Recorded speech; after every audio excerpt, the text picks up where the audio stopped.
오늘 본문 말씀은 나이 어린 소녀 마리아가 하나님의 아들 예수님을 잉태하고 그 사실을 받아들이고 난 다음 부른 찬양의 노래 가사입니다. 마리아가 이 가브리엘 천사의 방문을 받았을 때 나이가 그 당시 간습으로 봤을 때 13살에서 16살 정도 된다, 그렇게 학자들이 이구동성으로 얘기를 합니다. 물론 특별하게 결혼을 늦게 한 여인들도 가끔 가다가 있지만은 성경은 그 나이를 밝히지 않아서 모릅니다. 그런데 학자들은 거기까지 연구를 해요. 그래서 그 당시 소녀들의 결혼 적령기를 계산했을 때 마리아도 역시 13살에서 16살 사이가 되지 않았느냐, 그렇게 말합니다. 1장 26절 말씀 보시면 어느 날 마리아가 갑자기 천사의 방문을 받지요. 그리고 천사는 마리아에게 엄청난 말을 합니다. 여러분 30절 31절 말씀 같이 한번 보실까요? 30절 31절 말씀 같이 한번 읽겠습니다. 마리아여, 무서워하지 말라.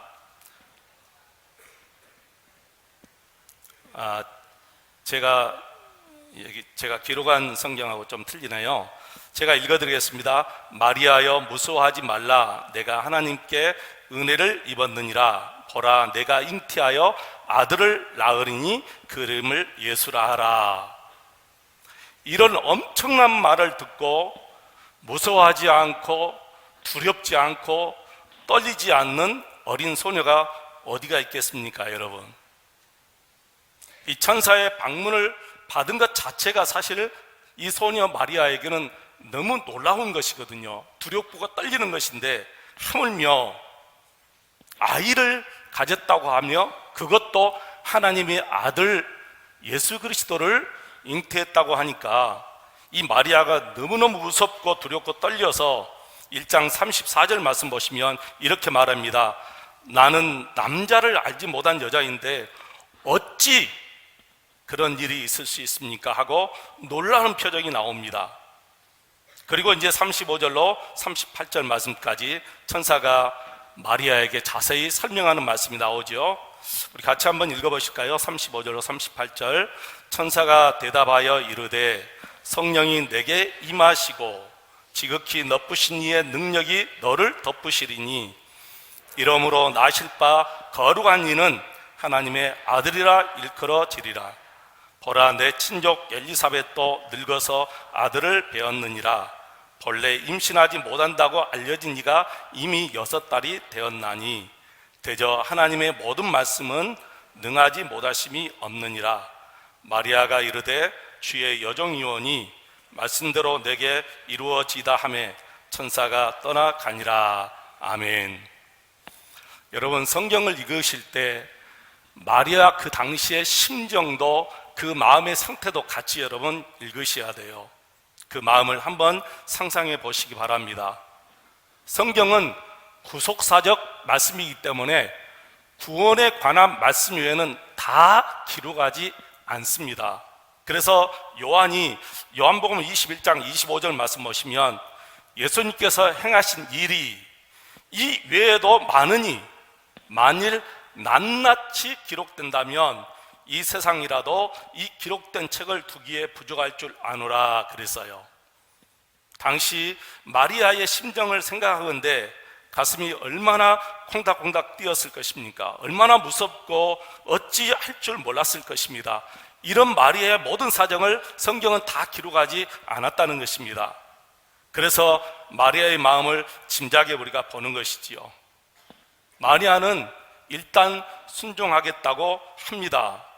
그런데 마리아가 아무리 믿음 있는 소녀라 할지라도 그 어린 나이에 이 천사의 말을 정말 믿고 소화시킬 수 있는 믿음이 있겠느냐는 거예요. 아마 없을 거예요. 얼마나 겁이 나고 두려웠겠습니까? 만일 자신의 임신 사실이 알려지고 그리고 자기와 약혼한 요셉이 믿지 아니하고 그의 식구들이 믿지 않는다면 어떻게 되죠? 동네 사람들에게 돌에 맞아 죽습니다. 마리아는 아마 이러면 어쩌나 저러면 어쩌나 굉장히 상상하면서 불안과 공포에 떨었을 것입니다. 바로 그때였어요. 무엇을 생각했는지 1장 39절 말씀 보시면 마리아가 일어나 빨리 가까운 엘리사벳에게 찾아갔다, 그렇게 나오죠. 여러분, 엘리사벳이 누구죠? 우리가 지난 시간에 주일날 들었죠. 바로 세례 요한의 어머니 엘리사벳입니다. 이 엘리사벳을 찾아가는 거예요. 이 엘리사벳은 평생 하나님을 신실하게 섬기며 율법과 규례를 지키며 흠이 없는 자였다, 그렇게 성경은 기록하고 있죠. 빨리, 예전 성경에는 사실 서둘러 그렇게 나와요. 서둘러 이렇게 번역한 이 말씀은 어떤 두려움의 상황에서 빨리 벗어나기 위해서 황급히 취하는 행동을 의미합니다. 불안과 공포에 시달리던 마리아는 엘리사벳을 찾아가면 어떤 이안이 있을 것이다, 그렇게 생각한 거죠. 생각이 거기에 이르자 그는 지체 없이 서둘러 빨리 황급히 유대 산골로 떠났다, 그렇게 성경은 오늘 기록하고 있습니다. 사랑하는 성도 여러분, 여러분에게는 여러분 곁에 이렇게 따뜻한 분이 계신가요?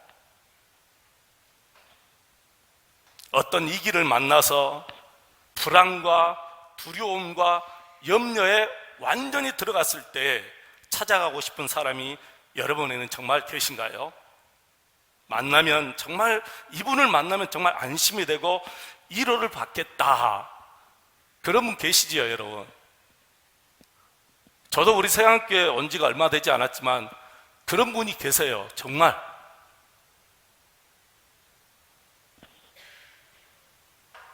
목사로서 저는 교인들이 저를 엘리사벳처럼 찾아와 주는 것도 좋지만, 혹은 제가 찾아갈 수 있는 사람이 있다는 것이 얼마나 행복한지 모르겠어요. 여러분은 누구에게 엘리사벳 같은 품이 되어 주신 적이 있습니까? 삶의 위기에 봉착하여 극도의 어려움, 두려움이 임할 때 여러분을 생각할 사람이 있습니까? 이 두 가지 질문, 우리가 그동안 어떻게 내 삶, 내 생활을 살아왔는지를 이야기하는 겁니다.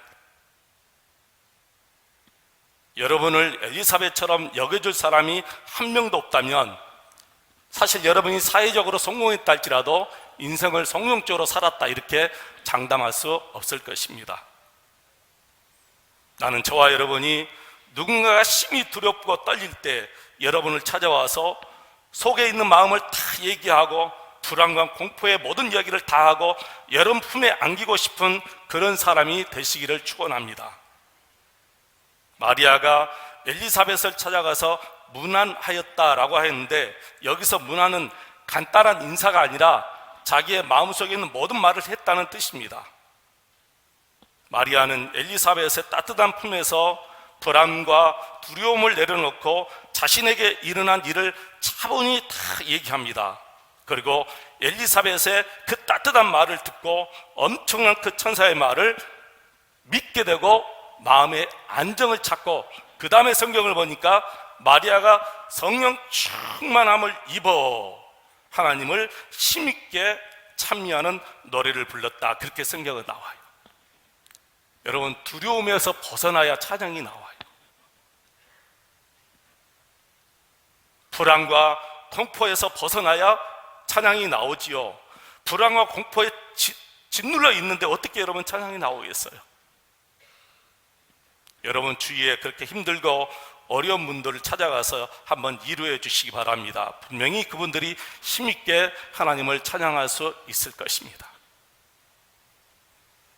그러면 마리아가 가장 먼저 하나님을 찬미한 것은 무엇입니까? 첫째 보니까 자신처럼 비천한 소녀를 통해서 하나님의 아들 예수님이 오신다는 사실에 감격하고 찬양해요. 조금 전까지는 너무 두려웠는데, 공포스러웠는데 엘리사벳을 만나고 성령 충만받고 난 다음에 이제는 오히려 너무나 감격하고 감사하는 말씀이 오늘 47절 48절에 나오는데 같이 한번 읽어보실까요? 47절 48절 우리 같이 한번 읽어보겠습니다. 내 마음이 하나님 내 구주를 기뻐하였음은 그의 여종의 비천함을 돌보셨습니다. 보라, 이제 후로는 만세 나를 복이 있다 일컬으리로다. 아멘. 내 마음이 하나님 내 구주를 기뻐함은, 조금 전까지는 기뻐한 것이 뭐예요, 여러분? 두려움과 공포에 떨고 있었잖아요. 근데 엘리사벳을 찾아가서 그의 따뜻한 말을 듣고, 그리고 믿음을 받고, 그리고 성령 충만받고 나니까 이제는 내 마음이 하나님 내 구주를 기뻐하였다는 거예요. 예수님이 내 안에 계심이 너무너무 기쁘다는 거예요. 사실 당시 천사가 방문한 그 갈릴리 지역은 북쪽 이스라엘 나사렛 그 지역이잖아요. 사마리아 지역. 그러니까 역사적으로 보면 굴곡이 너무나 많습니다. 평탄하지 않아요. 솔로몬 바로 그 다음 아들 르호암 시대에 나라가 완전히 남쪽 유다, 북쪽 이스라엘로 갈라졌는데, 북쪽 이스라엘은 아수르 민족에게 다 삼켰어요. 그래서 북쪽 이스라엘 그 지역의 이방 민족들이 거기에서 살면서 이스라엘 사람들과 혼혈을 이루어버린 거예요. 근데 남쪽 유다는 바벨론 포로로 끌려가서 돌아왔지만 끝까지 바벨론 사람과 결혼을 하지 않아요. 유대 민족의 순결을 우리는 지키겠다 그렇게 생각하고 끝까지 이방 사람들과 결혼을 하지 않습니다.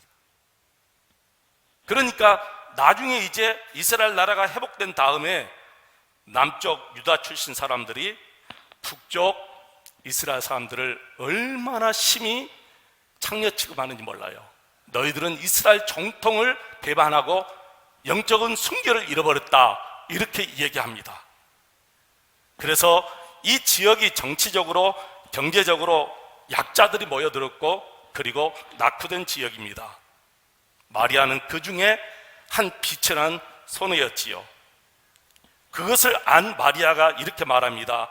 이렇게 비천한 소녀에게 하나님의 아드님이 내게 잉태되었다.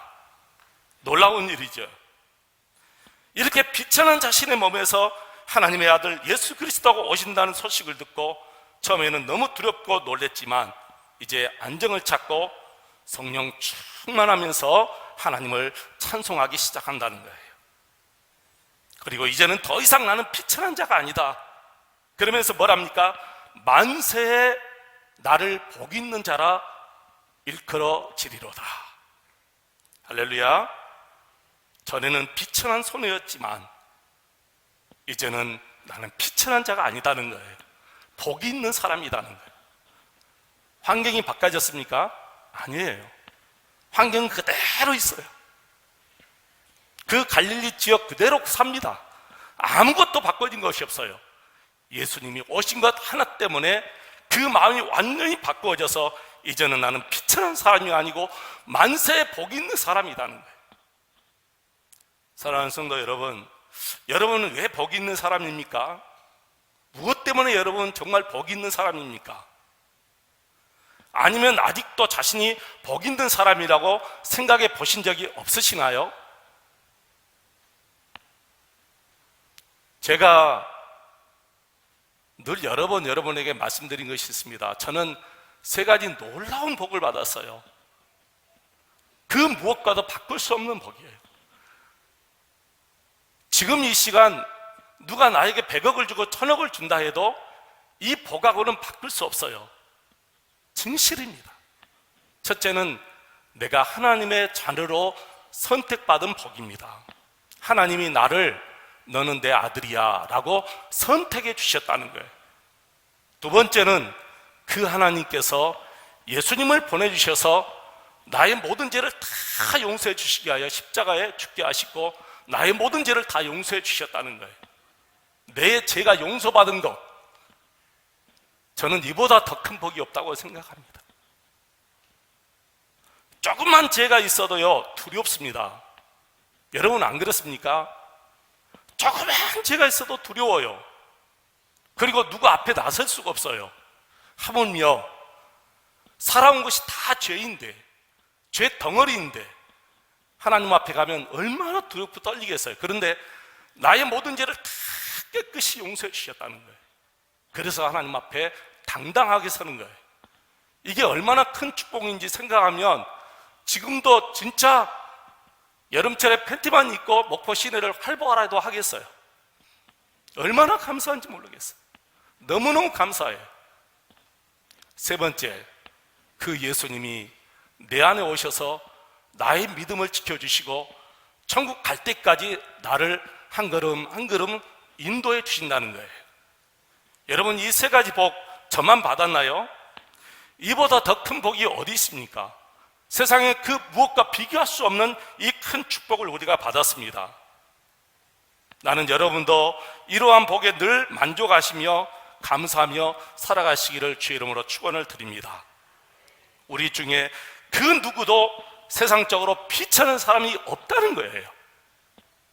마리아가 얘기하잖아요. 그 어린 소녀 마리아가 얘기합니다. 나는 더 이상 비천한 사람이 아니다. 마리아는 그 전까지는 이 낙후된 지역, 경제적으로 너무 힘들고 매일매일 사는 것이 정말 지옥 같은 삶을 살았는데, 이제는 환경이 변한 것은 아니지만 내가 하나님의 아들 예수님을 잉태했다는 것 때문에 더 이상 비천한 여인이 아니고 소녀가 아니고 하나님의 큰 축복을 받은 복 있는 사람이라고 소리 높여 하나님께 찬양을 올리는 것입니다. 여러분도 마리아처럼 예수님을 마음에 모시었기에 세상에서 가장 귀한 신분이요 만세의 복 있는 사람인 줄로 믿습니다. 우리 중에 그 누구도 누구에게 함부로 취급받을 분은 한 분도 없어요. 내가 여러분을 함부로 취급하면 말씀해 주시기 바랍니다. 누구도 우리 중에 그 누구를 함부로 취급할 수가 없는 너무너무 존귀한 분들이에요. 54절에 뭐라 했습니까?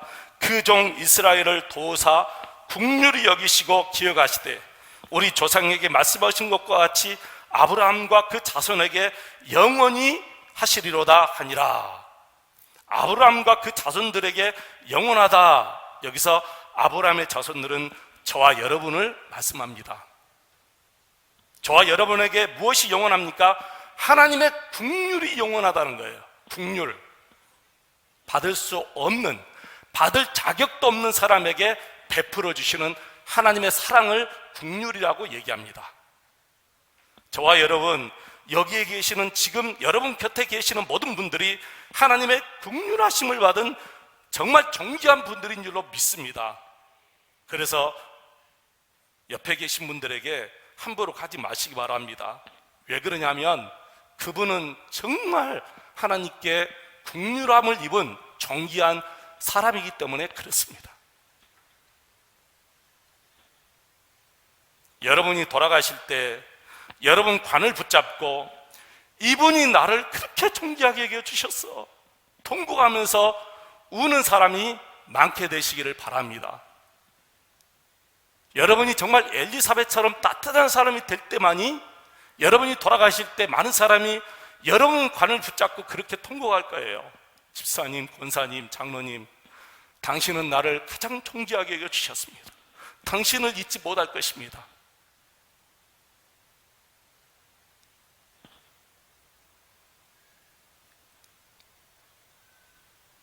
여러분은 비천한 사람이 더 이상 아닙니다. 하나님의 존귀함을 받은 정말 하나님의 귀한 자녀인 줄로 믿습니다. 두 번째, 마리아가 참여한 것은 하나님의 이름이 거룩하시며 하나님의 긍휼이 두려워하는 자에게 임하였다라고 49절로 50절에 말씀합니다. 하나님이 거룩하시다, 이 말씀은 하나님 같은 분이 없다고 말해요. 거룩은 분리, 그런 뜻이잖아요. 분리된다. 하나님 같으신 분이 없다는 거예요. 하나님 같으신 분이 없다. 여러분, 그렇죠? 하나님 같으신 분이 세상에 어디 있겠습니까? 그 무엇하고 바꿀 수가 있겠습니까, 여러분? 전지전능하신 분, 광대하시고 높으신 분, 우주의 모든 것과 세상 모든 것들에게 영원토록 찬양을 받으시기에 합당하신 우리 하나님, 그분이 평생 두려움 속에 살아야 할 저와 여러분에게 하나님의 긍휼로 이 두려움을 다 물리쳐 주시고 평안함을 주셨다고 성경은 얘기합니다. 마리아가 그렇게 찬양해요. 하나님의 긍휼이 내게 임하였기 때문에 내 마음속에 모든 두려움이 물러가고 이제 평안함을 주셨도다. 여러분은 이렇게 찬양 못 하셔요. 우리 다 그렇게 찬양해야 되잖아요. 왜요? 성경이 말합니다. 요한복음 14장 27절에 평안을 너희에게 끼치노니 곧 나의 평안을 너희에게 주노라. 내가 너희에게 주는 것은 세상이 주는 것과 같이 아니하리니라. 너희는 마음에 근심도 하지 말고 두려워하지도 말라. 여러분, 이러한 평안을 누리고 사십니까? 정말 평안하십니까? 여러분의 생활이 지금 어떤 상황이 있다 할지라도 평안하십니까? 평안하셔야 됩니다. 지금 이 세상에서 평안을 누리는 자만이 하나님 나라에서 평안을 누리게 될 줄로 믿습니다. 왜 우리가 평안을 누리지 못하고 사는지 아시지요? 예수님과 친밀히 동행하지 못하기 때문에 그래요. 요한복음 16장 33절 말씀 보시면 이것을 너희에게 이르는 것은 너희로 내 안에서 평안을 누리게 하려 함이라. 내 안에서, 너희로 내 안에서 평안을 누리게 하려 함이라. 세상에서는 너희가 환난을 당하나 담대하라. 내가 세상을 이겼노라. 어디에서 예수님의 평안을 누린다고요? 예수님 안에서만이 이 평안함을 누릴 수 있다. 그렇게 성경은 얘기합니다. 나는 저와 여러분이 어떤 상황에서도 두려움 없이 염려하지 않고 마음의 평안을 누리고 살았으면 참 좋겠습니다. 그렇다면 예수님과 친밀히 동행하시기를 바랍니다. 예수님과 동행할 때 하나님이 주시는 이 놀라운 평안을 상황과 상관없이 얻게 돼요. 마지막 세 번째로 세상을 심판하시는 하나님을 찬양합니다. 우리 같이 한번 읽어보실까요? 51절로 53절까지 같이 한번 읽어보겠습니다.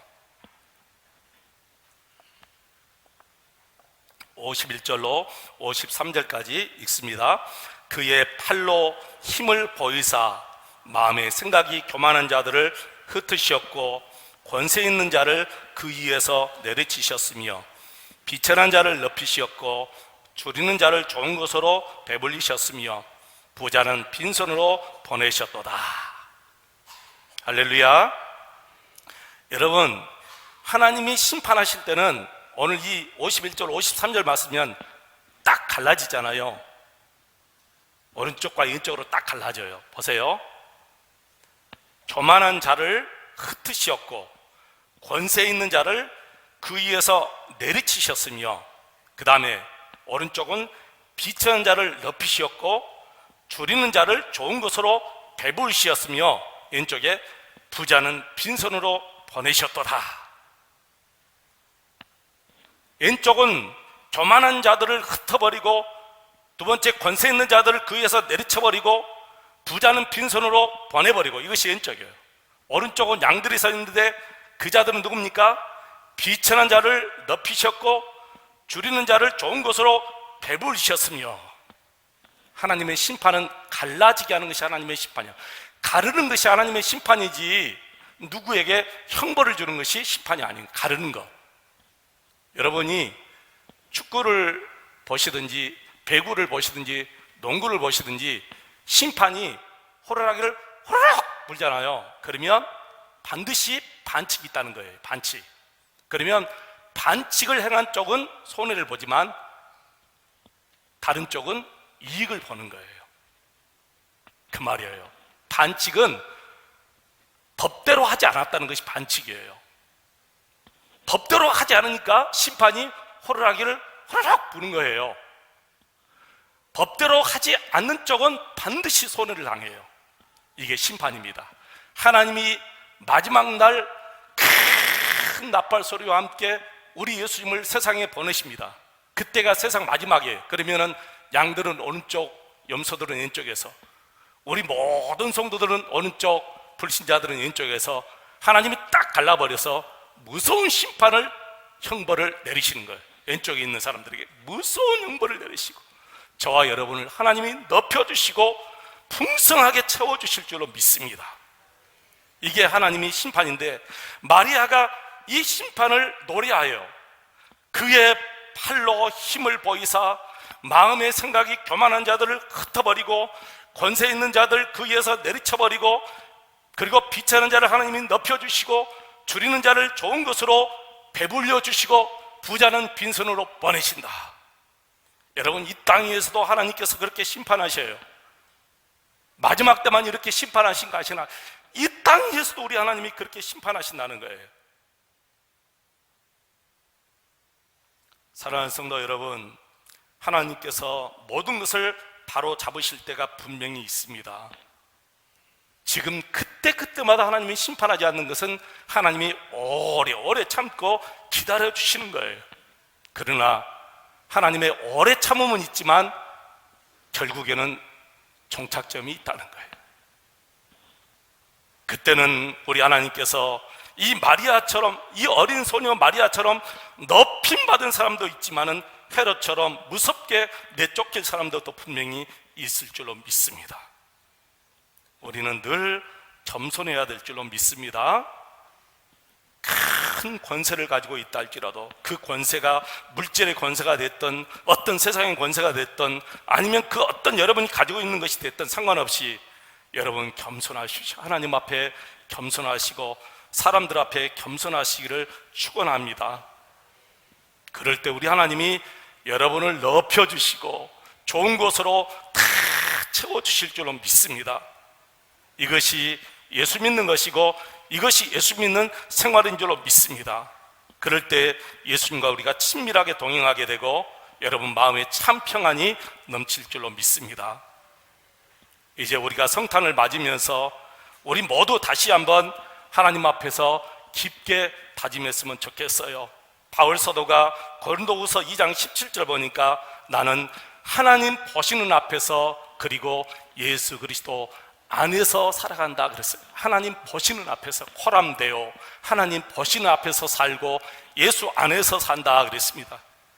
시편 19편 14절 보면 다윗이 이렇게 고백하죠. 나의 입술의 모든 말과 나의 마음의 묵상이 주께 연락되기를 원합니다 라고 기도했습니다. 비천한 소녀를 만세에 복 있는 소녀로 만드시는 하나님, 하나님 같은 분 없습니다. 하나님이 우리에게 긍휼을 베풀어 주셔서 심판하십니다. 그런 하나님 앞에 우리가 겸손하게 온유하게 살아가시는 저와 여러분 되시는 귀한 성탄절이 되시기를 축원합니다. 기도하겠습니다.